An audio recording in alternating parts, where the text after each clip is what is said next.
Sijafanya kosa. Stop intimidating me. Sijafanya kosa.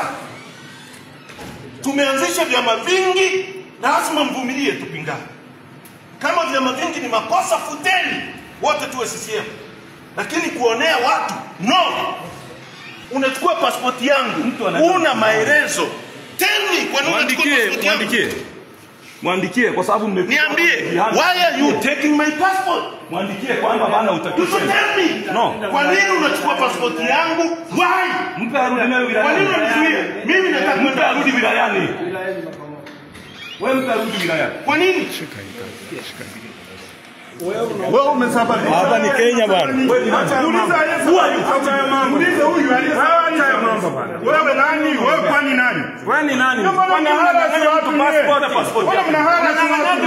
Unaleta kaos hapo unasema watu wanapiga kelele. Niachieni mimi. Nipe passport yako. Niachie mama.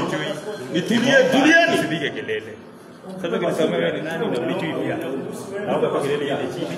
Kama kwa chini hapa sisi sawa. Mtaua watu sawa. Sonda, wewe bwana Sonda. Mimi ni kiongozi. Wewe ni kiongozi na sina kosa. Niambieni kwa nini mnachukua passport yangu? Full stop. Mimi naenda kuzika na nimewaambia naenda kuzika na rudi. Mimi ni kiongozi.